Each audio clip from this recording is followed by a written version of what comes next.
নলকূপের জন্য খোঁড়া গর্তে পড়ে মারা গেল শিশু সাজিদ। এই মৃত্যুর দায় কার উপর? আমাদের দেশে এই ধরনের মৃত্যুর দায় সাধারণত কাউকে কখনো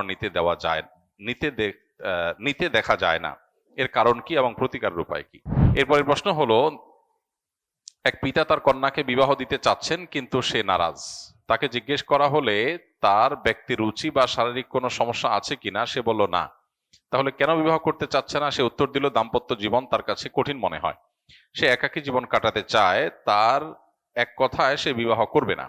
পড়াশোনায় সে মাস্টার্স শেষ করেছে, তার বাবার আর্থিক অবস্থাও ভালো না। এই অবস্থায় তার সাথে তার পিতার মুআমালাত কেমন হবে? আমি ফজর ও মাগরিবের সালাতের পর 3 বার সূরা ইখলাস, 3 বার সূরা ফালাক, 3 বার সূরা নাস পড়ি, অর্থাৎ 3 গুণ 3 = 9 বার। আমার কন্যাকে ফু দেই এবং স্ত্রীকে ফু দেই, তারপর আমার হাতে ফু দিয়ে শরীর মোচন করি। মহোদয়ের নিকট আমার প্রশ্ন হলো, এটা কি হবে 3 জনের জন্য 9 বার নাকি 27 বার পড়তে হবে? একজন হিন্দু মুসলিম হওয়ার পর কি তার নাম পরিবর্তন করাটা আবশ্যক? এরপরে প্রশ্ন হলো, কোন ইসলামী ব্যাংকের অধীনে ডিপিএস বা এফডিআর করা কি হালাল এবং জায়েজ? আমার জানা মতে টয়লেট পেশাবখানায় ওযু করা নিষেধ, অথবা দোয়া করা বা আল্লাহর জিকির বা অন্যান্য আমল করা থেকে বিরত থাকতে বলা হয়েছে। আমি শহরের যে ফ্ল্যাটে থাকি সেখানে টয়লেট, গোসলখানা, ওযুখানা একসাথেই। সেখানে যদি ওযু করি, ওযু হবে কিনা? ওযুর আগে পরের দোয়াগুলো টয়লেটের ভেতর পড়া যাবে কিনা? তারপর সেই টয়লেটের ভেতর কাপড় ধৌত করার সময় বিসমিল্লাহ বলা যাবে কিনা? টয়লেট থেকে বের হওয়ার পর যে দোয়া আছে সেটা কি টয়লেটের ভেতরে থাকা অবস্থায় পড়বো নাকি বের হয়ে যাওয়ার পড়বো? মোহাম্মদপুরে গৃহকর্ত্রী এবং তার কন্যা গৃহকর্মী কর্তৃক খুন হয়েছে। এই ধরনের খুনের ঘটনা আমাদেরকে কি শিক্ষা দেয়, এবং আমরা যারা বাসায় কাজের লোক দিয়ে কাজ করাই আমাদের কি বার্তা দেয়? এরপরে প্রশ্ন অনেক লম্বা, আমি সংক্ষেপে বলছি, সময় কম, কারণ নাম নবিউল্লাহ রাখা যাবে কিনা। এরপরে প্রশ্ন হলো, আমি একটি কোম্পানিতে সেলসে কাজ করি। কোম্পানি আমাকে বেতন দেয়। আমার কাজ হচ্ছে মার্কেট থেকে অর্ডার এনে ডিলারকে দেওয়া। ডিলার সেই মালকে ডেলিভারি দিবে, কিন্তু পরিস্থিতির কারণে সে মাল আমারই ডেলিভারি দিতে হয়। আমার জানার বিষয় হলো, ডিলারের লস না করে ডিলারের কাছ থেকে যে রেটে মাল নেব তার চেয়ে কিছু বেশি রেটে মালগুলো মার্কেটে বিক্রি করে অতিরিক্ত টাকা আমি ডেলিভারির খরচ বাবদ নিলে সেটা আমার জন্য জায়েজ হবে? নলকূপের জন্য খোঁড়া গর্তে পড়ে মারা গেল শিশু সাজিদ। এই মৃত্যুর দায় কার উপর? আমাদের দেশে এই ধরনের মৃত্যুর দায় সাধারণত কাউকে কখনো নিতে দেখা যায় না। এর কারণ কি এবং প্রতিকারের উপায় কি? ভাই আমার, আমরা সবাই কম বেশি জানি যে অত্যন্ত মর্মান্তিক একটি ঘটনা গতকাল ঘটেছে, যে প্রায় 32 না 33 ঘন্টা যেন বেশ গভীর একটা গর্তের মধ্যে পড়ে একটা শিশু, ছোট বাচ্চা মানুষ, সে তিলে তিলে মারা গেছে, এবং দমকল বাহিনীর লোকেরা, আমাদের ফায়ার সার্ভিসের লোকেরা তাকে উদ্ধার করেছেন এবং পরে ডাক্তার তাকে মৃত ঘোষণা করেছে। এই ঘটনাগুলো বাংলাদেশে কিন্তু অহরহ ঘটে। বেশ কিছুদিন আগে একজন হিন্দু ধর্মাবলম্বী কেউ একজন, সম্ভবত তিনি যাচ্ছেন কারোর বাসার ছাদ থেকে বা উপর থেকে টব পড়ে তার মাথার উপরে তিনি জায়গা মারা গেছে। এই যে মৃত্যুগুলো হয়, যার যায় সে বুঝে। এই যে বাচ্চাটা গেল, তার বাবা মার কাছে কেমন লাগছে, তারা কতটা কষ্টের মধ্যে 32 ঘন্টা পার করেছেন। বাচ্চা সম্ভবত 120 ফুট বা আরো গভীর কোনো গর্ত, এই গর্তের মধ্যে পড়ে আছে এবং তিলে তিলে মারা যাচ্ছে। এই যে নির্মমতা, এটা কোনো সভ্য সমাজে গ্রহণযোগ্য হতে পারে না। ইসলাম বলে, প্রচলিত আইন বা মানুষের কমন সেন্সও বলে, মানুষের এই ধরনের মৃত্যুর দায় কাউকে না কাউকে নিতে হয়। এই গর্ত যিনি করেছেন দায় তাকে নিতে হবে। সে কে সেটা বড় কথা না। যে গর্ত করেছেন, আপনি গর্ত করেছেন নলকূপ খনন করার জন্য, খুব ভালো কথা। এই গর্ত খনন করার পর পানি উঠে নাই, আপনি আরেক জায়গায় করেছেন, তাহলে এখানে যে এত বড় গর্ত করেছেন, এই গর্তে একটা মানুষ তো পড়তে পারে, দুর্ঘটনা হতে পারে, তাহলে গর্ত পূরণ করা তো আপনার দায়িত্ব। আপনি যে পূরণ করলেন না, তাহলে এক্ষেত্রে যে দুর্ঘটনা ঘটতে পারে সেটা দায় কার? তার। গর্তটা আপনি খুঁড়েছেন। এবং শরীয়তের দৃষ্টিতে কতলের কয়েকটা প্রকার আছে: কতলে আমাদ, শিবে আমাদ, কতলে খতা, ইচ্ছাকৃত হত্যা, ভুলক্রমে হত্যা, ইচ্ছাকৃত হত্যার সদৃশ হত্যা। এই প্রত্যেকটা বিধান ইসলামী শরীয়তে দণ্ডবিধিতে আছে পরিষ্কার ভাবে। এই ধরনের হত্যা অবশ্যই হত্যার মধ্যে, এই ধরনের মৃত্যু না, এটা হত্যার মধ্যে পড়বে। যে গর্ত খুঁড়েছে এটা ইচ্ছাকৃত ধারালো কোনো অস্ত্র দিয়ে হত্যা করা না, কিন্তু এটাও এক প্রকারের হত্যা, এবং এর জন্য তাকে রক্তমূল্য পরিশোধ করতে বাধ্য করা হবে ইসলামী শরিয়ার আলোকে, ইসলামী বিচার ব্যবস্থা থাকলে। আমাদের দেশে প্রায় সময় এই জিনিসগুলো ঘটে, এবং কিছুদিন আলোচনা হয়, আমরা হাহুতাশ করি, এরপর শেষ হয়ে যায়। কাউকে দায় নিতে বাধ্য করা হয় না। যিনি গর্ত করেছেন তিনি যদি গর্ত পূরণ করে থাকেন তাহলে যথাযথ পূরণ করেন নাই, এর দায় তার। আর দেশে আইন শৃঙ্খলা, নিয়ম নীতি এগুলো ডেভেলপ না হওয়ার কারণে আজকে দুর্নীতি বা অনিয়ম, এটা এক প্রকারের অনিয়ম। এই অনিয়মগুলো আপনি আমি সবাই আমরা করছি, এটা সিস্টেমে পরিণত হয়েছে। একটা মানুষ নলকূপ করবে, তার জন্য একটা সিস্টেম থাকবে। এখন মুশকিল হলো অনুমতি সিস্টেম রাখলে সেখানে ঘুষের সিস্টেম আবার চলে আসে। কবে যে আমাদের দেশে এগুলো দূর হবে একমাত্র আল্লাহ তাআলা ভালো জানেন। অতএব শরিয়ার বিচার ব্যবস্থা বলেন আর মানুষের কমন সেন্স বলেন বা প্রচলিত আইন বলেন, সব ক্ষেত্রেই কিন্তু এই ধরনের মৃত্যুর জন্য কাউকে না কাউকে অবশ্যই দায় নিতে হবে, দায় নিতে বাধ্য করা হবে। পৃথিবীর কোন সভ্য সমাজে এরকম একটা মানুষ মরে যাবে আর কেউ দায় নিবেন, এটা হতে পারে না। অনেক সময় দেখা যায় আমাদের বিভিন্ন সরকারি বেসরকারি বিভিন্ন প্রতিষ্ঠান গর্ত করে রেখে দেয়। আপনি গর্ত করেছেন, গর্তের মুখে কিছু দেন, বেড়া দেন, সাইনবোর্ড লেখেন, সাইন দেন, সিগন্যাল দেন, আপনি কোনো কিছু করছেন না, তাহলে এখানে যেই বিপদ হবে সেই বিপদের দায় আপনাকে নিতে হবে। এবং এই দায় নিতে বাধ্য করার কালচার প্রতিষ্ঠিত না হলে এগুলো থামবে না। আজকে বাচ্চা মারা গেছে, কালকে আপনারটা মারা যাবে, পরশু হয়তো আপনি এটা মুখোমুখি হবেন। আমরা দোয়া করি এই বাচ্চার শোক সন্তপ্ত পরিবারকে, তার বাবা মাকে আল্লাহ তাআলা সান্ত্বনা নসিব করুন।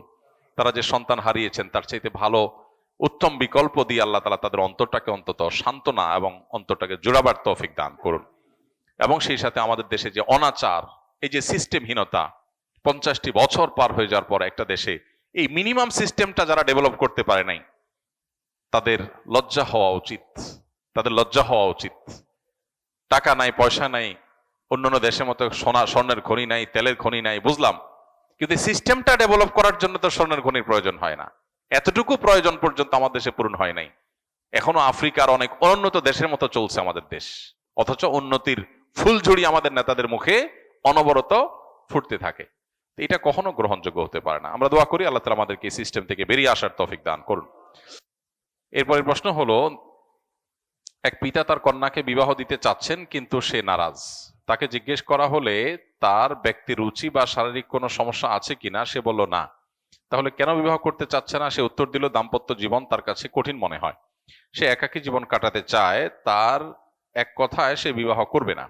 পড়াশোনায় সে মাস্টার্স শেষ করেছে, তার বাবার আর্থিক অবস্থাও ভালো না। এই অবস্থায় তার সাথে তার পিতার মুআমালাত কেমন হবে? প্রথম কথা হলো যে কোন নারী বা পুরুষ যদি বিবাহ না করে একাকী জীবনযাপন করতে চায় এবং সে যদি তার চরিত্রের হেফাজত করবার ব্যাপারে কনফিডেন্ট থাকে, তাহলে সেক্ষেত্রে ইসলাম তাকে বাধ্য করে না বিবাহ করতে। আর এরকম ক্ষেত্রে যে বাবা মা আর্থিকভাবে অসচ্ছল, তাহলে সেক্ষেত্রে আজকাল বিভিন্ন উপায়ে উপার্জন করে বাবা মাকে সহযোগিতা করার সুযোগ একজন নারীর জন্য থাকে।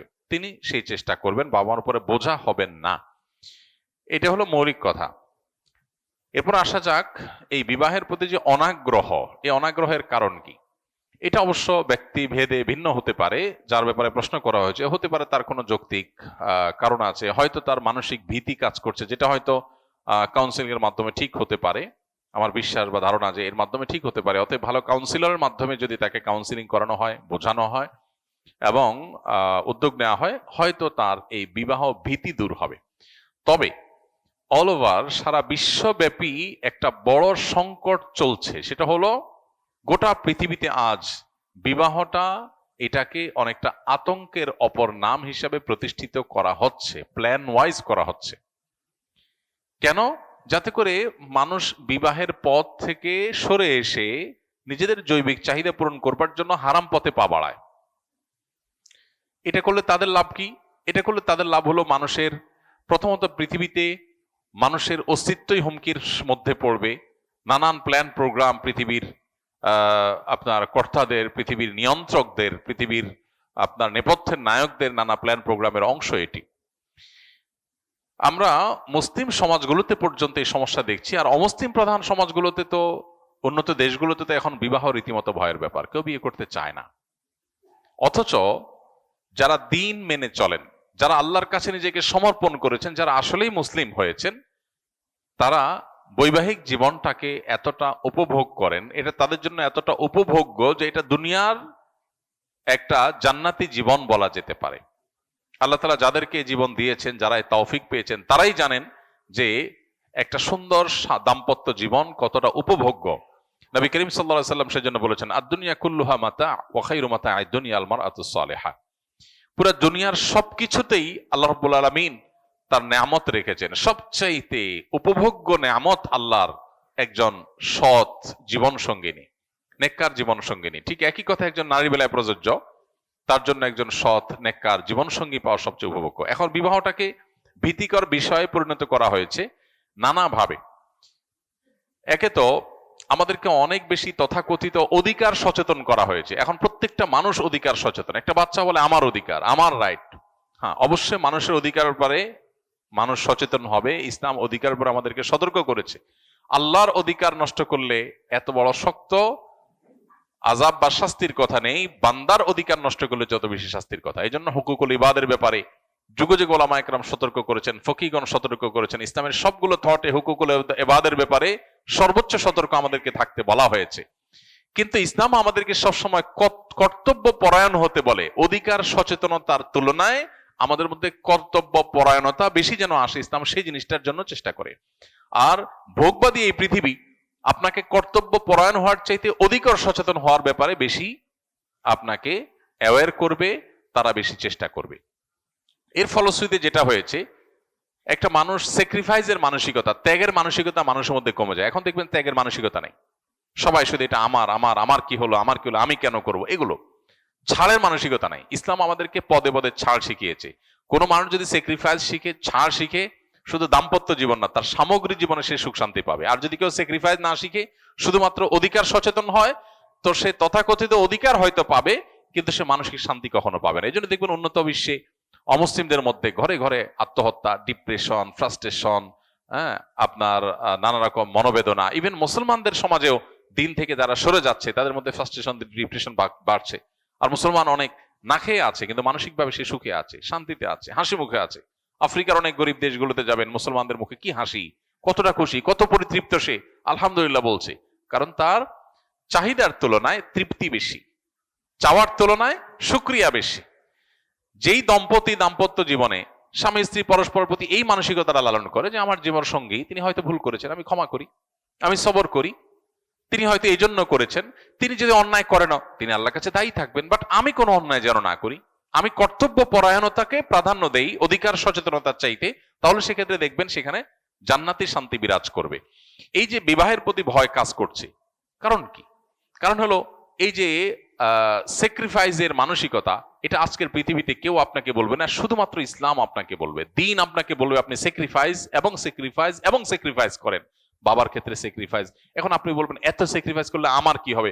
স্যাক্রিফাইস করে যদি আপনি সুখী হন, তাহলে আপনার অসুবিধাটা কোথায়? স্যাক্রিফাইস করে যদি আপনি সুখী হন, সমস্যাটা কোথায়? এখন বাবা ছেলে মেয়ের জন্য স্যাক্রিফাইস করে সুখী হয় না, হয় না? একজন বাবা মায়ের কাছে নিজে ভোগ করাটা মজার নাকি বাচ্চাদেরকে ভোগ করানো মজার হয়? নিজে খেয়ে বেশি আনন্দ পায় বাপ মা, নাকি বাচ্চাদেরকে হয় বেশি আনন্দ পায়? বাচ্চাদের খাওয়ায় আনন্দ পায়। স্যাক্রিফাইসের মধ্যে যে আনন্দ আছে, ভোগের মধ্যে সে আনন্দটা নাই। কিন্তু আজকের পুরো পৃথিবী এই ভোগবাদী দুনিয়া, বস্তুবাদী দুনিয়া, আজকের এই সিস্টেমটাই এমন ভাবে ডেভেলপ করা হয়েছে যে আপনাকে ভোগবাদী করা হবে, কোথাও স্যাক্রিফাইসের কথা বলা হবে না। আর এই কারণে বিবাহের প্রতি ভীতি তৈরি হয়েছে, কারণ স্যাক্রিফাইসের মানসিকতা নাই। কেউ স্যাক্রিফাইস করতে চায় না, কেউ শেয়ার করতে চায় না। উন্নত দেশগুলোতে বিয়ে তো হয়, বিয়ে না, এটা হলো মেস সিস্টেম, মেস হোস্টেল। মেসের মধ্যে একই রুমে ৩-৪ জন থাকে না, শেয়ার করে করে। এরকম এই মেসের যে সমস্ত আপনার রুমমেট আছে, স্বামী স্ত্রী উন্নত দেশগুলোতে বেশিরভাগ ক্ষেত্রে এরকম। কারণ স্বামী স্ত্রী দুজনেই উপার্জন করে, দুজনেই টাকা পয়সা আছে, দুইজন সে আনে সে আন, কেউ কারোর মানতে রাজি না। ঠিক আছে, তাহলে তুমি রুম ভাড়া দাও, আমি বিদ্যুৎ বিল দিই, তুমি গ্যাস বিল দাও, আমি পানি বিল দেই। রুমমেট একসাথে আছে স্বামী স্ত্রী। আর ইসলাম বলে সমস্ত আর্থিক দায় দায়িত্ব স্বামীর, আর স্ত্রী তার স্বামীকে সার্বিকভাবে সহায়তা করবেন, ভেতরের টোটাল সাইডটা সামলাবেন। আল্লাহ তাআলা নারীকে যে সৃষ্টি করেছেন, তার বডির যে স্ট্রাকচার আল্লাহ তাআলা দিয়েছেন, এই স্ট্রাকচারটারই বলছে যে তাকে আল্লাহ তাআলা ঘরে থেকে ভেতরের সাইডটাকে সামলাবার জন্য বলেছে। একটা রাষ্ট্র চলার জন্য অনেক সেক্টরে অনেক রকম মানুষ লাগে। যারা নিরাপত্তার দায়িত্বে নিয়োজিত, তারা অফিসে বসে থাকলে হবে না। আবার যারা প্রশাসন চালাবে, তারা নিরাপত্তার জন্য বের হলে হবে না। একটা রাষ্ট্র চলার জন্য যেরকম বিভিন্ন ডিপার্টমেন্ট ভাগ করা আছে, আল্লাহ রাব্বুল আলামিন আমাদের পৃথিবীর স্বকীয়তার স্বাভাবিকতা ঠিক রাখার প্রয়োজনে পুরুষদেরকে বাহিরের সব হ্যাসেল নেওয়ার দায়িত্ব দিয়েছেন, আর নারীদেরকে ভেতরের বিষয়গুলোকে সামাল দিতে বলেছেন। এটা তাদের বডির স্ট্রাকচার দিকে তাকালে বোঝা যায় আল্লাহ তাকে কিভাবে তৈরি করেছেন। নারীর বক্ষে আল্লাহ তাআলা বাচ্চার খাবার রেখেছেন। এখন এই খাবারটা তো কর্মস্থলে দেয়াটা তার জন্য খুব বেশি স্বস্তিদায়ক না, তার জন্য এটা স্বস্তিদায়ক হলো বাসায় দেওয়াটা। নারীর গর্ভে আল্লাহ তাআলা সন্তান ধারণ করার ক্ষমতা দিয়েছেন, পুরুষের গর্ভে সেটা দেন নাই। তাহলে সেক্ষেত্রে নারী সন্তান গর্ভে ধারণ করে অফিস আদালতে যাওয়া, কাজ করা, মাটি কাটা, রাস্তায় যাওয়া, এগুলো তার জন্য স্বস্তিদায়ক না, বাসা তার জন্য উপযোগী। অতএব তার কর্মস্থল কি কোথায় হবে, তার অবস্থান কোথায় হবে, তার রোলটা কি হবে, একটা ফ্যামিলির উন্নতির কোন অংশটা তিনি দেখবেন, এই বিষয়গুলো আল্লাহ তাআলা তার বডি স্ট্রাকচারের মধ্যে দিয়ে রেখেছে। দেখলে তাকালে বোঝা যায়। এখন আপনি এক করে ফেলতে চাচ্ছেন। ইসলাম সমতায় বিশ্বাস করে না, ইসলাম বিশ্বাস করে ন্যায্যতায়। ন্যায্যতা এক জিনিস, সমতা আরেক জিনিস। সমতা কি? একটা ছেলের জ্বর হয়েছে, ওর একটা ট্যাবলেট খাওয়াইছেন, মেয়েটার জ্বর হয় নাই, ওরেও ধরে ট্যাবলেট খাওয়াই দেন, এটা হলো সমতা। কারণ দুইটাই ছেলে মেয়ে, একটা ট্যাবলেট খাইছে আরেকটা খাবে না কেন? সমতা হলে দুজনকে খাওয়াই দিবেন। আর ইসলাম বলে না, ন্যায্যতা, যার যেটা দরকার। একজনের ট্যাবলেট দরকার, তার ট্যাবলেট খাওয়ান, আর একজন ট্যাবলেট দরকার নেই, তারা খাওয়াইয়েন না, এটাই হলো ন্যায্যতা। অতএব ন্যায্যতা ইনসাফকে নিশ্চিত করে, সমতা সবসময় ইনসাফকে নিশ্চিত করে না। সমতা যদি সব সময় আপনার মানদণ্ড হয় ইনসাফের, তাহলে সেক্ষেত্রে জুলুম হবে অনেক ক্ষেত্রে। একজনের জামার সাইজ হবে 18, আর একজনের বয়স কম, তার জামার সাইজ হয়তো 10। আপনি যদি বলেন না, দুইটাই তো আমার সন্তান, সাইজ দুইটারই সমান কিনবো, তাহলে জুলুম হবে না একজনের প্রতি? এই জন্য ইসলাম ন্যায্যতার কথা বলে। আল্লাহর সিস্টেমের উপরে যারা নিজের বুদ্ধি বিবেক দিয়ে নিজেরা কিছুকে সেখানে স্টাবলিশ করতে চায়, তারা ব্যর্থ, ব্যর্থ এবং ব্যর্থ। পৃথিবীর ইতিহাস প্রমাণ করে, বাস্তবতা প্রমাণ করে। অর্থাৎ বিবাহ ভীতি যারা তৈরি করেছে পৃথিবীতে, এরা বিবাহ বহির্ভূত সম্পর্ককে অ্যাপ্রিসিয়েট করতে গিয়ে করেছে, এদের নিজেদের জীবন জ্বলে পড়ে ছাই এবং সারখার হয়ে যাচ্ছে। সবচেয়ে বেশি প্রেমের অভিনয় করা মানুষগুলো দেখেন জীবনে কি অবস্থা। একের পর এক বড় বড় নামি দামি নায়িকা, গায়িকা, অ্যাক্টর, অভিনেতা অভিনয় করে প্রেমের, কিন্তু বাস্তব জীবনে বিয়ে হয়ে গেছে, ছেলে বড় হয়ে গেছে, এখন বিচ্ছেদের গুঞ্জন শোনা যায়। নিউজ হয় কি? বিচ্ছেদের গুঞ্জন। কেন রে ভাই, তুমি না সারাদিন প্রেম শিখাইলা মানুষকে?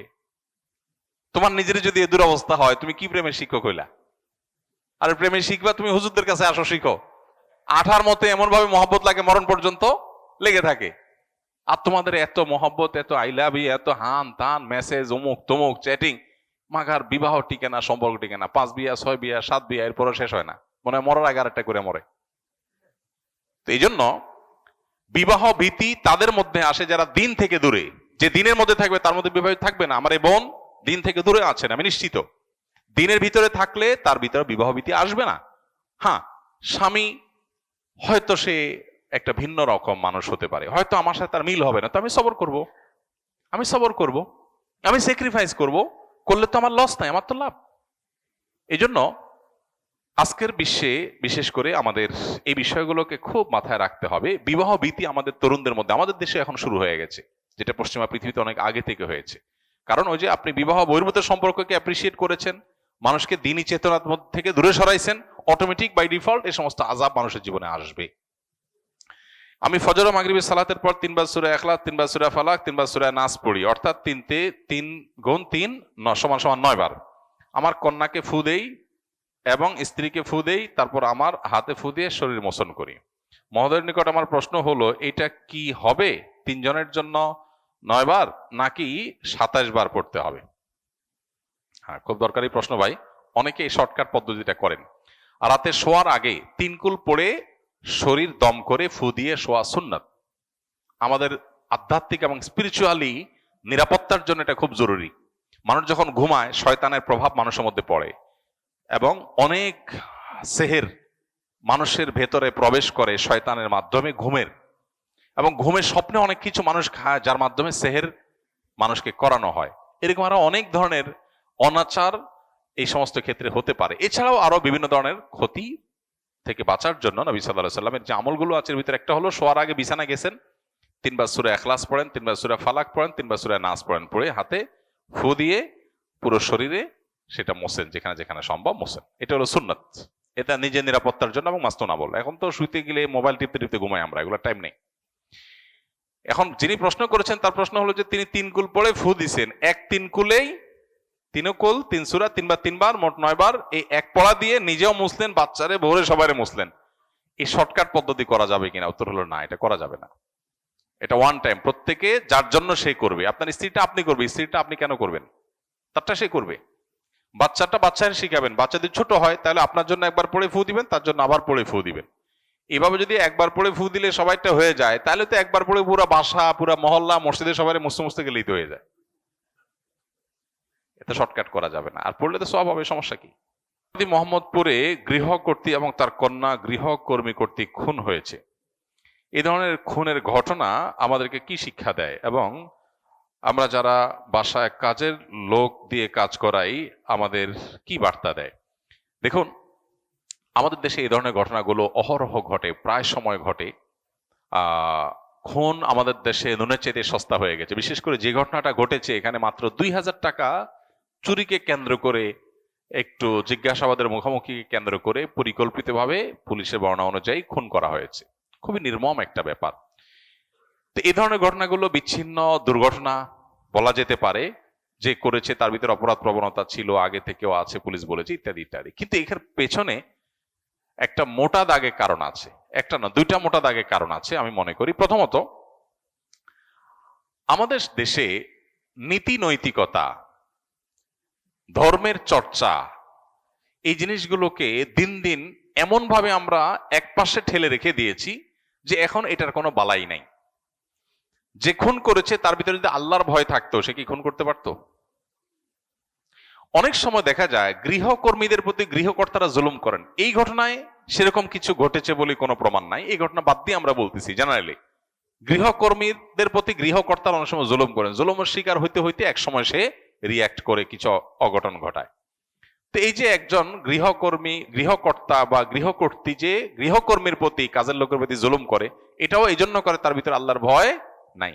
এখন সমাজটাকে যদি এমন ভাবে ডেভেলপ করা হতো যে স্কুলে, কলেজে, শিক্ষা প্রতিষ্ঠানে, সর্বত্র মানুষের মধ্যে নীতি নৈতিকতার চর্চাটাকে আবশ্যিক করা হতো, বাড়ানো হতো, তাহলে মানুষের মন মানসিকতা পরিবর্তন হতো। দিন দিন সমাজের মধ্যে অপরাধ কি কমতেছে না বাড়তেছে? বাড়তেছে। কেন? কারণ ধর্ম চর্চা, নৈতিকতার চর্চা কমতেছে, এই জন্য অপরাধ বাড়তেছে। এটা হলো একটা কারণ। আর দ্বিতীয়ত হলো আইনের শাসন না থাকা। আইনের যদি কঠোর প্রয়োগ থাকে, উন্নত দেশগুলোতে, অমুসলিম কান্ট্রি, তাদের মধ্যে নীতি নৈতিকতার বালাই নাই, তারা হয়তো অন্য অনেক অনাচার করে, কিন্তু এই যে নিজেরা ব্যক্তিগত অপরাধ, কারোর গায়ে হাত টাত দেওয়া, এগুলো থেকে তারা বিরত থাকে। কেন? কারণ তারা জানে এটার জন্য তাকে মূল্য দিতে হবে, কোনোভাবে সে ছাড় পাবে না। এখন আমাদের দেশে আইনের মারপেজ বলেন, আইন নিজের গতিতে না চলতে পারা বলেন, মামুক হালু দিয়া হাই হেলো দিয়া সব চেঞ্জ করে ফেলার সিস্টেম থাকা বলেন, এসব কারণে এ ধরনের অপরাধগুলো কোনোভাবে থামছে না, যেটা খুবই দুর্ভাগ্যজনক একটা বাস্তবতা। আমরা দোয়া করি যারা নিহত হলেন, আল্লাহ তাআলা তাদেরকে শাহাদাতের মর্যাদা দান করুন। নবী সাল্লাল্লাহু আলাইহি সাল্লামের হাদিস রয়েছে পরিষ্কারভাবে, কেউ যদি নিজের ইজ্জত বাঁচাতে গিয়ে, সম্পদ বাঁচাতে গিয়ে কোনো খুনির হাতে খুন হন, জুলুমের শিকার হয়ে মারা যান, তাহলে তারা শাহাদাতের মর্যাদা পান। আমরা দোয়া করি তাদেরকে, মা মেয়ে উভয়কে আল্লাহ তাআলা শাহাদাতের মর্যাদা দান করুন। আর এই যে খুনি, তার যেন বিচার নিশ্চিত হয় এবং কোন আইনের মার পেছে যেন বের না হয়। যেটা আমি একটু আগে বলছিলাম যে ফুলের টব পড়ে মারা গেছে ছাদ থেকে, তাহলে যার ছাদ থেকে পড়া মারা গেল, তার বিচারের মুখোমুখি এই মানুষের জীবনের মূল্য সে দিতে হবে, আর না হলে সে জেলে থাকবে। এটাই হলো নিয়ম। আপনি মিডিল ইস্টে যান, বিশেষ সৌদি আরবে করোনা হাদিসের আলোকে এখনো বিচার হয়। আপনি যান, আপনার কারণে কেউ মারা গেছে, আপনি যেই হন আপনাকে জেলে যেতেই হবে, কোনো রক্ষা নেই। কখনো কখনো এই ধরনের খুনের দায়ে সৌদি নাগরিক ধরা পড়ে। গত কিছুদিন আগের একটা ঘটনা ঘটেছে, এই বিষয়ে সৌদি এম্বাসি আমাদের সহযোগিতা চেয়েছে, যে এক বাংলাদেশিকে খুন করেছে একজন সৌদি যুবক, গায়ের নিচে চাপা পিষ্ট করে মেরে ফেলেছে। তো এই যে ঘটনা ঘটেছে, এখানে দেখা গেল যে খুনি সৌদি নাগরিক, তাদের মধ্যে দেখা যায় বাংলাদেশিদেরকে ছোট চোখে দেখার একটা মানসিকতা আছে, কিন্তু এরপরও ওই ছেলে জেলে আছে এবং তার মৃত্যুদণ্ডের অর্ডার হয়ে গেছে, কোনো রক্ষা নাই। এখন একটাই রক্ষা, মারা গেছে যে বাঙালি ছেলে, তার পরিবার যদি মাফ করে তাহলে মাফ, আর না হলে মাফ নাই। দেখেন আইনের শাসন কাকে বলে।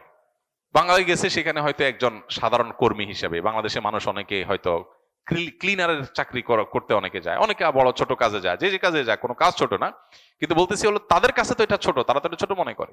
এরপরেও তার মৃত্যুর জন্য একজন সৌদি নাগরিক তাকে মৃত্যুদণ্ডের অর্ডার করে দেওয়া হয়েছে, এবং এটার সাথে আমি কিছুটা ইনভলভ হয়েছি যে আমাকে মধ্যস্থতা করে কিছু একটা করার জন্য সৌদি এম্বাসি থেকে অনুরোধ করা হয়েছে। তো আমি চেষ্টা করেছি।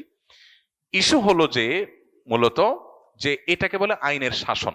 আপনি সৌদি আরবের 10টা ভুল আছে, আপনি সমালোচনা করেন, আমিও করি, কোনো অসুবিধা নাই, কিন্তু এই যে আইনের শাসন সেখানে আছে, আপনাদের সাথে সেই জিনিসটাও নাই, আমরা তো সেটাও করতে পারি না, দুর্ভাগ্য আমাদের। তো এই জন্য এই খুনের দায় যা নিতে বাধ্য করা উচিত। এই যে শিশু সাজিদ মারা গেল, গর্তে পড়ে মারা গেল, কে গর্তটা খুললো, কেন সে গর্ত বন্ধ করে নাই, কেন এখানে দুর্ঘটনা ঘটলো, তার বিচার যদি নিশ্চিত করা হয় তাহলে আগামীকালকের কেউ এরকম গর্ত খোলা রাখবে না। আর না হলে যে সে যেখানে সেখানে আপনি বাড়ি বানাচ্ছেন, রড রেখে দিয়েছেন, এমন ভাবে বাচ্চা খেলতে গিয়ে বাচ্চার চোখের ভিতর ঢুকে গেছে। তো আপনি এখানে রড এভাবে কেন রাখলেন, এই রডের মাথায় কিছু কেন দেন নাই, কেন নিরাপদ জায়গা রাখেন নাই, বাধ্যকর হবে। এই সিস্টেমগুলো ডেভেলপ আমাদের দেশে হয়নি। আমরা দোয়া করি আগামীর বাংলাদেশে যেন সেগুলো ডেভেলপ অন্তত হয়।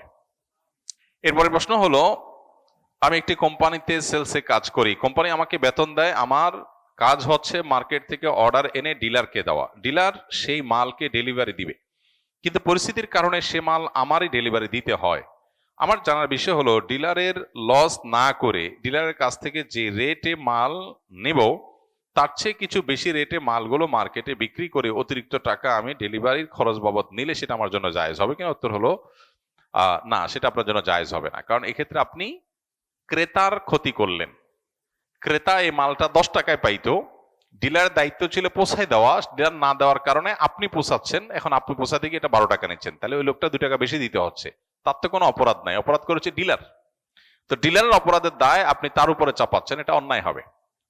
যদি মনে হয় যে না, ডিলার আমার প্রতি জুলুম করতেছে, এই যে ডেলিভারি যেদিকে আমার কষ্ট হচ্ছে, তো আপনি জুলুম স্বীকার করে চাকরি করতে পারেন, আর না হলে অন্য চাকরিতে যেতে পারেন, অথবা ডিলারের বিরুদ্ধে ব্যবস্থা নিতে পারেন, কিন্তু একজনের দায় আরেকজনের উপরে চাপাতে পারেন না। কোরআনে কারিমে 5 জায়গায় আল্লাহ বলেছেন লা তাজিরু ওয়াজিরাতুন বিজরা উখরা। 5 জায়গায় একই আয়াত আল্লাহ বলেছেন লা তাজিরু ওয়াজিরাতুন বিজরা উখরা, একজনের পাপের বোঝা আরেকজনের উপরে চাপানো যাবে না, বা চাপান না আল্লাহ তাআলা। আমার জানা মতে টয়লেট পেশাবখানায় ওযু করা নিষেধ, অথবা দোয়া করা বা আল্লাহর জিকির বা অন্যান্য আমল করা থেকে বিরত থাকতে বলা হয়েছে। আমি শহরের যে ফ্ল্যাটে থাকি সেখানে টয়লেট, গোসলখানা, ওযুখানা একসাথেই, সেখানে যদি ওযু করি ওযু হবে কিনা, ওযুর আগে পরের দোয়াগুলো টয়লেটের ভেতর পড়া যাবে কিনা, তারপর সেই টয়লেটের ভেতর কাপড় ধৌত করার সময় বিসমিল্লাহ বলা যাবে কিনা, টয়লেট থেকে বের হওয়ার পর যে দোয়া আছে সেটা কি টয়লেটের ভেতরে থাকা অবস্থায় পড়বো নাকি বের হয়ে যাওয়ার পড়বো। টয়লেটের ভিতরে উজু করা যায় না, এটা ব্যাপকভাবে প্রচলিত হয়েছে, এবং এটা নিয়ে আমাদের একটা ভিডিও গত 10-12 বছরের একটা পুরাতন ভিডিও আছে, ওইটা মিলিয়ন মিলিয়ন মানুষ শুনেছে, এবং সেখান থেকে কেউ কেউ ভুলটা বুঝেছেন। আর সেটা হলো টয়লেটে উজু করা যায় না। মূলত টয়লেটে আল্লাহর নাম নেওয়া যায় না, মুখে উচ্চারণ করা যায় না টয়লেটে, কারণ নোংরা জায়গা আল্লাহর নাম উচ্চারণ করা মাকরুহ। এখন কথা হলো, অজুর মধ্যেও যেহেতু বিসমিল্লাহ বলতে হয়, অজুর অংশ বিসমিল্লাহ বলে শুরু করা, এই জন্য ঘুরে ফিরে বলা যায় যে টয়লেটে উজু করা যায় না এ অর্থে। কিন্তু কেউ যদি বিসমিল্লাহ মনে মনে বলে, ওকে, সে উজু করতে পারে টয়লেটে। আর যদি কারোর বাসায় টয়লেটের বিকল্প না থাকে, তো একটা বেসিন তো অন্তত বাইরে থাকে, একটা বেসিনও বাইরে নাই, এরকম বাসা কয়টা আছে? একটা বেসিন, একটা টেপও কি নাই? তাহলে আপনি বাইরে যে বেসিন আছে ওটাতে বিসমিল্লাহ বলে ওযু শুরু করেন, কুলি করেন, হাত ধোন, মুখ ধোন, পাওটা আপনি টয়লেটে যায় ধোন, শেষ। তাহলে বিসমিল্লাহ বলাটা বাইরে করলেন, বাকি অংশটা ওখানে করলেন পাশাপাশি, এভাবে ওযু করে ফেলতে পারে। আর যদি বাইরে কোনো ব্যবস্থা না থাকে, টয়লেটে ওযু করলে ওযু হয়ে যাবে, বিসমিল্লাহটা মনে মনে বলবেন, বাস এতটুকু। আর টয়লেট থেকে বের হওয়ার দোয়া অবশ্যই বের হওয়ার পরে পড়বেন, ভিতরে না। ভিতরে পড়লে তো আল্লাহর নাম নেওয়া হয়ে যাবে, এই জন্য বের হয়ে তারপর টয়লেট থেকে বের হওয়ার দোয়া পড়বেন। এরপরে প্রশ্ন হলো, আমি একটি কোম্পানিতে সেলসে কাজ করি, কোম্পানি আমাকে বেতন দেয়, আমার কাজ হচ্ছে মার্কেট থেকে অর্ডার এনে ডিলারকে দেওয়া, ডিলার সেই মালকে ডেলিভারি দিবে, কিন্তু পরিস্থিতির কারণে সে মাল আমারই ডেলিভারি দিতে হয়। আমার জানার বিষয় হলো, ডিলারের লস না করে ডিলারের কাছ থেকে যে রেটে মাল নেব তার চেয়ে কিছু বেশি রেটে মালগুলো মার্কেটে বিক্রি করে অতিরিক্ত টাকা আমি ডেলিভারির খরচ বাবদ নিলে সেটা আমার জন্য জায়েজ হবে কিনা? উত্তর হলো না, সেটা আপনার জন্য জায়েজ হবে না। কারণ এক্ষেত্রে আপনি ক্রেতার ক্ষতি করলেন। ক্রেতা এই মালটা 10 টাকায় পাইতো, ডিলারের দায়িত্ব ছিল পোষায় দেওয়া, ডিলার না দেওয়ার কারণে আপনি পোষাচ্ছেন, এখন আপনি পোষাতে গিয়ে এটা 12 টাকা নিচ্ছেন, তাহলে ওই লোকটা 2 টাকা বেশি দিতে হচ্ছে। তার তো কোনো অপরাধ নাই, অপরাধ করেছে ডিলার। তো ডিলারের অপরাধের দায় আপনি তার উপরে চাপাচ্ছেন, এটা অন্যায় হবে। যদি মনে হয় যে না, ডিলার আমার প্রতি জুলুম করতেছে, এই যে ডেলিভারি যেদিকে আমার কষ্ট হচ্ছে, তো আপনি জুলুম স্বীকার করে চাকরি করতে পারেন, আর না হলে অন্য চাকরিতে যেতে পারেন, অথবা ডিলারের বিরুদ্ধে ব্যবস্থা নিতে পারেন, কিন্তু একজনের দায় আরেকজনের উপরে চাপাতে পারেন না। কোরআনে কারিমে 5 জায়গায় আল্লাহ বলেছেন লা তাজিরু ওয়াজিরাতুন উযরা উখরা। 5 জায়গায় একই আয়াত আল্লাহ বলেছেন লা তাজিরু ওয়াজিরাতুন উযরা উখরা, একজনের পাপের বোঝা আরেকজনের পরে চাপানো যাবে না, বা চাপান না আল্লাহ তাআলা। একজন হিন্দু মুসলিম হওয়ার পর কি তার নাম পরিবর্তন করাটা আবশ্যক? আনন্দ সিউরাইন এই নামটা, সিউনারাইন বা কিছু একটা লিখছেন, এটা আমি বুঝতেছি না। মূল কথা হলো যে কোনো মানুষ যখন ইসলামে আসে অন্য ধর্ম থেকে, তখন তার নামের মধ্যে যদি কোনো শরিয়াত দৃষ্টিকোণ থেকে আপত্তিকর কোনো কিছু থাকে তাহলে সে নাম পরিবর্তন করা জরুরি, আর যদি সেরকম কিছু না থাকে তাহলে সে নাম পরিবর্তন করা জরুরি না। একজনের একটা নাম আছে যে নামের অর্থের মধ্যে কোরআন সুন্নাহ পরিপন্থী কিছু নাই, শিরকপূর্ণ কিছু নাই, তাহলে সে নাম ইসলাম গ্রহণ করার পরও থাকতে পারে, এ নাম পরিবর্তন করা আবশ্যক না। আর যদি নামটা শুনেই তার ধর্মীয় পরিচয় নিয়ে সন্দেহ তৈরি হয় যে এই নামটা হিন্দু না মুসলমানের নাম, তাহলে সেক্ষেত্রে পরিবর্তন করাই উচিত। কারণ নামটা এটা অনেক বড় একটা আইডেন্টিটির ব্যাপার। সাহাবীদের অনেকেই আছেন যারা ইসলাম গ্রহণ করার পর তাদের আগের নামটাই থেকে গেছে, বরং বেশিরভাগ সাহাবী এরকমই ছিলেন যে তাদের আগের নামটাই পরে থেকে গেছে, নতুন নাম তারা রাখেন নাই, কারণ তাদের নামের ভিতরে সেরকম আপত্তিকর কিছু ছিল না।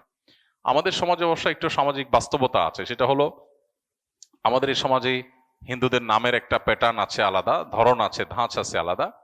অর্থের মধ্যে আপত্তিকর কিছু না থাকলেও যদি এই নামের কারণে তাকে সারা জীবন হ্যাসেলে পড়তে হয়, সারা জীবন সন্দেহের মধ্যে পড়তে হয় সে হিন্দু না মুসলমান, তাহলে এটা তার দিনের প্রতি আগ্রহ কমে যেতে পারে অথবা ভুল বুঝাবুঝির জায়গায় তৈরি হতে পারে। এই কারণে প্রথমত নামের মধ্যে শিরকপূর্ণ কিছু থাকলে, যেমন অমুকের দাস, তমুকের দাস, কোন প্রতিমার দাস, এই টাইপের নাম যদি হয় তাহলে সেক্ষেত্রে তো সেটা পরিবর্তন করতেই হবে। আর যদি এরকম কোনো নাম হয় যেমন আনন্দ, আনন্দ মানে উৎসব, খুশি, এই নামের অর্থের মধ্যে আপত্তিকর কিছু নাই। এখন এটার সাথে যদি আর লেজুর থাকে, সেখানে যদি আপত্তিকর কিছু থাকে তো সেটা বাদ দিতে হবে। সেই সাথে আরেকটা জিনিস মাথায় রাখতে হবে, অনেক নাম ধর্মীয় পরিচয় বহন করে, অর্থের মধ্যে হয়তো আপত্তিকর কিছু নাই, কিন্তু এই ধরনের নাম মুসলমানরা রাখে না, এ ধরনের নাম সাধারণত হিন্দুরা রাখে। এরকম যদি মনে হয় তাহলে সেই নাম রাখা অনুচিত, কারণ এটার ফলে ভুল বুঝাবুঝি তৈরি হবে এবং সে বিভিন্ন হ্যাসেলের মুখোমুখি হবে, তার দিনই মোটিভেশন বা আগ্রহ কমে যেতে পারে। এই জায়গা থেকে এটা অ্যাভয়েড করা ভালো। শরীয়ত আমাদেরকে নেসেসারি যে প্রয়োজন, দিন পরিবর্তনের পরে কেউ ইসলামে ফিরে আসলে সেই প্রয়োজনগুলো পূরণ করতে বলে, যেটা খুব বেশি তার দিনের জন্য ক্ষতিকর না, সেটাকে ইসলাম পরিবর্তন করতে বলে না। যেমন একজন মানুষ ইসলামে আসলো অন্য ধর্ম থেকে, সে তার বাবা মার সাথে সুসম্পর্ক বজায় রাখবে, আত্মীয় স্বজনের সাথে সুসম্পর্ক বজায় রাখবে, হ্যাঁ, পাড়ার প্রতিবেশীর সাথে সুসম্পর্ক বজায় রাখবে, সে যেখানে চাকরি করতে সেখানে চাকরিও করতে পারে যদি হালাল চাকরি হয়ে থাকে। তো এই জন্য ইসলাম গ্রহণ করার পর একেবারে সব পরিবর্তন করে ফেলতে হবে, এটা সব ক্ষেত্রে বাধ্যতামূলক না। এরপরে প্রশ্ন হলো, কোন ইসলামী ব্যাংকের অধীনে ডিপিএস বা এফডিআর করা কি হালাল এবং জায়েজ? ইসলামী ব্যাংক অথবা কনভেনশনাল ব্যাংকগুলোর শরিয়া উইংয়ে কেউ যদি এরকম কোনো পলিসিতে টাকা পয়সা রাখে, ডিপিএস বা এফডিআর জাতীয়, তো সেটাকে পরিপূর্ণভাবে হারাম বলা কঠিন। আবার ক্লিয়ার কাট এবং পরিষ্কার হালাল বলাও সব সময় সহজ না। বিষয় হলো যে হালাল হওয়ার জন্য যতটুকু শর্ত শরিয়ার দিক থেকে আছে, সেই শর্ত কতটা সেখানে মেনে চলা হচ্ছে সেটা হলো গুরুত্বপূর্ণ। যদি পরিপূর্ণভাবে শরিয়াকে প্রতিপালন করে সেই পলিসিগুলো তারা চালান তাহলে সেটার লভ্যাংশ হালাল। এটা নিয়ে যদি কনফিউশন হয় তাহলে সেক্ষেত্রে কনফিউশন বা সন্দেহ থেকে ঊর্ধ্বে ওঠার জন্য আপনি সলিড কোনো ব্যবসা বাণিজ্যে ইনভেস্ট করা ভালো। একটু রিস্ক হবে, রিস্ক নেবেন, আপনি ক্ষতিগ্রস্ত হলেও তো আল্লাহর কাছে আজর বিনিময় পাবেন। নবী করিম সাল্লাল্লাহু আলাইহি সাল্লাম বলেছেন, আল হালালু বাইয়িন ওয়াল হারামু বাইয়িন, হালাল স্পষ্ট, হারামও স্পষ্ট, অবাইনাহুমা উমুরুন মুশতাবিহাত, হালাল হারামের মাঝে কিছু বিষয় সন্দেহপূর্ণ। এই সন্দেহপূর্ণ বিষয় থেকে যে বেঁচে থাকে সে তার তাকওয়াকে বাঁচিয়ে রাখলো। এখন কারোর যদি কোনো উপায় না থাকে, একেবারে নিরুপায় হন, অনেক মহিলা আছেন তার কোথাও ইনভেস্ট করার সুযোগ নাই, ধরা খাওয়ার আশঙ্কা অনেক বেশি, তিনি তুলনামূলকভাবে যে ব্যাংকে শরিয়া বেশি প্রতিপালন হয়, শরিয়া রেগুলেটরি যে বোর্ড আছে তারা, বা শরিয়া বোর্ড যেটা আছে সেটা তারা তাদের নির্দেশনা অনুযায়ী সবকিছু পরিচালিত হয় বা সুধারণা হয় বেশি, তুলনামূলকভাবে সেখানে রেখে সে লভ্যাংশ খেতে পারে যদি সে নিরুপায় হয়। বাকি অন্য কোনো উপায় থাকলে তার সন্দেহ তৈরি হলে সন্দেহের ঊর্ধ্বে ওঠার জন্য সেখানে যাওয়া ভালো। একটা ব্যাংক বিশেষ করে সেটা যখন শরিয়া বোর্ড রাখে এবং ওলামা একরামের বা ইসলামী ব্যাংকিং যারা বুঝেন তাদের নির্দেশনা অনুসারে পরিচালিত হয়, তাহলে সেটা তো হালাল হওয়ার ব্যাপারে কোনো সন্দেহ নাই। এখন কতটা হচ্ছে, অনেকগুলো ব্যাংক আছে, অনেকগুলো উইং আছে, সবগুলো সমানভাবে চলেও না, এই জন্য জেনারেলি এগুলো সবগুলোকে হালাল নিশ্চিন্তে বলা এটা কঠিন। যেমন আবার যেহেতু তারা হালাল দিতে বদ্ধপরিকর, প্রতিশ্রুতি দিচ্ছে, পলিসি ঠিক করেছে, এর জন্য একটা বোর্ড তারা ঠিক করেছে, অতএব এটাকে এক কথা হারাম বলে দেওয়াও কঠিন। বিষয়টা ভ্যারি করে ব্যাংক এর পলিসি এবং তার অ্যাপ্লিকেশনের উপরে অনেকখানি। নিরুপায় হলে তার জন্য জায়েজ আছে, তুলনামূলক বেশি ভালো, তুলনামূলক আপনার সন্দেহের ঊর্ধ্বে বা সন্দেহ কম আছে এরকম প্রতিষ্ঠানে তিনি এরকম কিছু করতে পারেন। আমার জানা মতে টয়লেট পেশাবখানায় ওযু করা নিষেধ, অথবা দোয়া করা বা আল্লাহর জিকির বা অন্যান্য আমল করা থেকে বিরত থাকতে বলা হয়েছে। আমি শহরের যে ফ্ল্যাটে থাকি সেখানে টয়লেট, গোসলখানা, ওযুখানা একসাথেই। সেখানে যদি ওযু করি, ওযু হবে কিনা, ওযুর আগে পরের দোয়াগুলো টয়লেটের ভেতর পড়া যাবে কিনা, তারপর সেই টয়লেটের ভেতর কাপড় ধৌত করার সময় বিসমিল্লাহ বলা যাবে কিনা, টয়লেট থেকে বের হওয়ার পর যে দোয়া আছে সেটা কি টয়লেটের ভেতরে থাকা অবস্থায় পড়বো নাকি বের হয়ে যাওয়ার পড়বো। টয়লেটের ভিতরে উজু করা যায় না, এটা ব্যাপকভাবে প্রচলিত হয়েছে এবং এটা নিয়ে আমাদের একটা ভিডিও গত 10-12 বছরের একটা পুরাতন ভিডিও আছে, ওইটা মিলিয়ন মিলিয়ন মানুষ শুনেছে এবং সেখান থেকে কেউ কেউ ভুলটা বুঝেছেন। আর সেটা হলো টয়লেটে উজু করা যায় না। মূলত টয়লেটে আল্লাহর নাম নেওয়া যায় না, মুখে উচ্চারণ করা যায় না টয়লেটে, কারণ নোংরা জায়গা আল্লাহর নাম উচ্চারণ করা মাকরু। এখন কথা হলো অজুর মধ্যেও যেহেতু বিসমিল্লাহ বলতে হয়, অজুর অংশ বিসমিল্লাহ বলে শুরু করা, এই জন্য ঘুরে ফিরে বলা যায় যে টয়লেটে উজু করা যায় না এ অর্থে। কিন্তু কেউ যদি বিসমিল্লাহ মনে মনে বলে, ওকে, সে উজু করতে পারে টয়লেটে। আর যদি কারোর বাসায় টয়লেটের বিকল্প না থাকে, তো একটা বেসিন তো অন্তত বাইরে থাকে, একটা বেসিনও বাইরে নাই, এরকম বাসা কয়টা আছে? একটা বেসিন, একটা টেপও কি নাই? তাহলে আপনি বাইরে যে বেসিন আছে ওটাতে বিসমিল্লাহ বলে ওযু শুরু করেন, কুলি করেন, হাত ধোন, মুখ ধোন, পাওটা আপনি টয়লেটে যায় ধোন, শেষ। তাহলে বিসমিল্লাহ বলাটা বাইরে করলেন, বাকি অংশটা ওখানে করলেন পাশাপাশি, এভাবে উযু করে ফেলতে পারে। আর যদি বাইরে কোনো ব্যবস্থা না থাকে, টয়লেটে উযু করলে উযু হয়ে যাবে, বিসমিল্লাহটা মনে মনে বলবেন, বাস এতটুকু। আর টয়লেট থেকে বের হওয়ার দোয়া অবশ্যই বের হওয়ার পরে পড়বেন, ভিতরে না। ভিতরে পড়লে তো আল্লাহর নাম নেওয়া হয়ে যাবে, এই জন্য বের হয়ে তারপর টয়লেট থেকে বের হওয়ার দোয়া পড়বেন। এরপরে প্রশ্ন অনেক লম্বা, আমি সংক্ষেপে বলছি, সময় কম। কারণ নাম নবিউল্লাহ রাখা যাবে কিনা? কারণ নাম নবিউল্লাহ হতে পারে না। নবিউল্লাহ মানে কি? আল্লাহর নবী। আল্লাহ নবী কে? সর্বশেষ হলেন মুহাম্মদ সাল্লাল্লাহু আলাইহি সাল্লাম। অতএব মানুষ এটা হতে পারে না। অনেকের নাম রাখে নবী, নবী, অনেকের নাম রাখে রাসূলুল্লাহ। আমাদের পরিচিত একজন আছে, নাম হলো রসুল আমিন। রসুল আমিন মানে রাসূলুন আমিন, বিশ্বস্ত রাসূল। একদম মুহাম্মদ সাল্লাল্লাহু আলাইহি সাল্লামের পুরা জিবরিলের যে পুরা আপনার উপাধি, সেটা দখল করে বসে আছে উনি। এরকম ভুল নাম অনেক সময় রাখা হয় আমাদের দেশে, খুবই দুর্ভাগ্যজনক। অনেকেই রাখেন, অনেক ধার্মিক মানুষের নামও দেখা যায় ভুলভাল নাম আছে। তো এগুলো সংশোধন করা উচিত, না হলে আল্লাহর কাছে আমাদের দায় থাকবে। আল্লাহ আমাদের বোঝার তৌফিক দান করুন। জাযাকুমুল্লাহ।